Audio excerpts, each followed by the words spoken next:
Okay, if true, which finding would weaken the student's conclusion? So we want to weaken the conclusion this time. Matthew Rockledge and team examined whether consumer ratings of movies can predict box office success. The team considered both numeric star ratings and written reviews in their research. To analyze the written reviews, the team measured the emotionality, the degree to which a written review expresses an emotional reaction of user reviews on a movie rating website, assigning each review an emotionality score. After reviewing this research, a student argues that the emotionality of the movie reviews is unrelated to a movie's success at the box office. So here's the claim or conclusion, that the emotionality is unrelated to success at the box office. So we want to see something where emotionality leads to more sales or more box office receipts.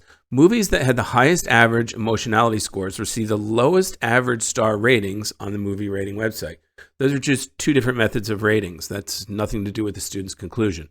We need a comparison with emotionality to box office sales. B, the average emotionality score of a movie's reviews was a positive predictor of that movie's box office earnings. There we go. If that were true, that would severely weaken the student's argument. Don't even need to read C and D, but let's just quick check them. More than half of the movies that the team examined received an average star. Again, it's not about just the ratings. I need to compare ratings to box office receipts. The movies that were most successful at the box office, okay, that's extreme, tended to have a high average star ratings. Well, this is comparing a different rating. So here we do have a rating compared to box office success. It's an extreme answer, unfortunately, and it's the wrong rating. It's not an emotionality indicator, which is what the student made his argument based on. So D is not correct. B is the answer. Okay, we've got a quotation. Quotation illustrates. Which quotation from On Virtue most effectively illustrates the claim? So let's read the author and see what they say. That will be their claim. On Virtue is a 1766 poem by Wheatley. Wheatley addresses the poem directly to the quality of virtue, imploring it to assist her in reaching a future goal. So the quality of virtue, she's asking it to help her reach a future goal. So will virtue help a future goal? Well, let's see if there's some kind of evidence for that or something that indicates that in the poem. Attend me, virtue, throw my youthful tears. Oh, lead me not to the false joys of time, but guide my steps to endless life and bliss. Yeah, she's imploring that. That's it right there, right? Virtue, guide me to endless life and bliss. Don't lead me to the false joys of time, right?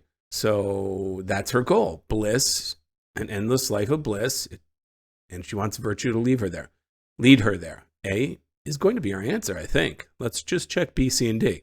I cease to wonder and no more attempt thine height to explore or fathom thy profound. No, that just says she's stopping to wonder or think about how profound it is. I'm not sure what that is, but doesn't serve to support our claim. O thou bright jewel, in my aim I strive to comprehend thee. Thine own words declare wisdom is higher than a fool can reach. Okay, here we're talking about wisdom, not virtue, and we're talking about something else, not achieving a goal.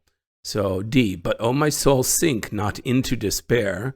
Virtue is near thee, with gentle hand would now embrace thee, hovers over thine head.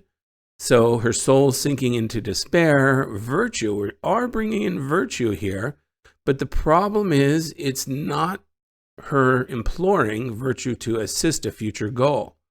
Would now embrace thee, hovers over, what's the goal? Where's the goal? No goal in the end. So this is not a good, correct use of virtue for the purpose of illustrating what we need to. D is incorrect. A is the answer. Okay, another quotation. Which quote, when dawn comes to the city, most effectively illustrates the claim? So we're going to read the poem and see what the author says. That will be their claim, which we need to illustrate. So when dawn comes to the city is a 1922 poem by Claude McKay. who immigrated to the United States from the island nation of Jamaica as an adult. The poem conveys McKay's contrasting feelings about New York City, his adopted home in the U.S. and his home country. So he has mixed, even opposing feelings about New York City and Jamaica. We need something that shows that, a quote that indicates these opposing mixed feelings. A lonely newsboy hurries by, humming a recent ditty. Red streaks strike through the gray of the sky. The dawn comes to New York City. No, he's just describing the city there. That isn't a contrast. Dark figures start for work. I watch them sadly shuffle on. 'Tis dawn in New York. But I would be on the island of the sea, in the heart of the island of the sea. Maybe. I mean, he's mentioning what I think is Jamaica, not clearly. I mean, it's definitely an island in the Caribbean Sea. Possible. I don't think it's right, but I'm going to question mark it for now, not cross it off. C, and the shaggy nanny goat is calling, calling, calling. From her little trampled corner of the long, wide lea that stretches to the waters of the hill stream falling sheer upon the flat rocks joyously. Whoa, okay. I mean, we're definitely stretching some figurative language because I'm not sure what the nanny goat is, if that has anything to do with New York City at all. I think this is just a memory from Jamaica, I'm going to have to guess. So if that's the case, then this is not contrasting New York City and Jamaica. Okay, let's read D. The tired cars go grumbling by, the moaning, groaning cars, and the old milk carts go rumbling by under the same dull stars. This appears to be contrasting. So the old milk carts go rumbling by. I'm going to guess that's Jamaica, right? That's probably not New York City. And tired cars grumbling by is New York City. And they're contrasting feelings. They're under the same dull stars. Well, hold on a second. We need contrasting. That's different. These are same. So I hate to say it. I don't think D can be the answer. Let's go back and check B again. Dark figures start for work. I watch them sadly shuffle on. 'Tis dawn, dawn in New York. Okay, got that. But this is contrasting. This is a contrasting transition. We need a contrasting transition for the right answer. I would be on the island of the sea, in the heart of the island of the sea.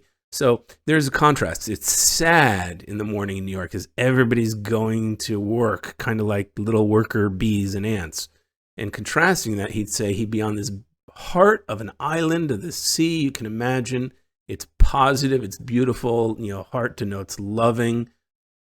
B is going to be our right answer. This is the right contrasting quote between New York City and Jamaica. Which quote, John of God, the water carrier, most effectively illustrates the claim? Okay, so let's read the author, see what their claim is, what they say, and we'll find a quote that supports that. So John of God, the water carrier, is a 1913 short story by Maria Cristina Mena. In the story, the narrator presents John as being a hard worker who is fully dedicated to his job as water carrier, or aguador, right? The carrier of water. That's your job. Okay, so what might it be? Let's take a look. We want probably something that shows John works very hard as his job as water carrier. Some might not respect it or anything, but he takes it seriously. So I need some kind of quote maybe like that. A, very happy he would jog home, the heavy silver pieces in his leather pockets, making a discreet and dulcet trink track between his jugs and his body. That doesn't really show he's a hard worker. Shows he's maybe happy he got paid and enjoys the fruits of his work. No, that's not the right answer. B, he learned that the city aguador may not blow his whistle to halt the traffic while he gravely crosses the street, but must wait for the passing of many vehicles, some with horses and some outlandishly without. Okay, that's just a scene that doesn't really show he's a hard worker dedicated to his job. I don't see that in that quote. C, from early morn to the fall of the afternoon, he would go from fountain to fountain. This is demonstrating hard work and dedication. And from portal to portal, his lean body so accustomed to the bending that he never thought of straightening it, his head bowed as if in prayer. I think C is going to be our answer. This shows he's a hard worker, collecting and carrying his water, and he's dedicated to it, right? He doesn't even straighten up during the day, according to this.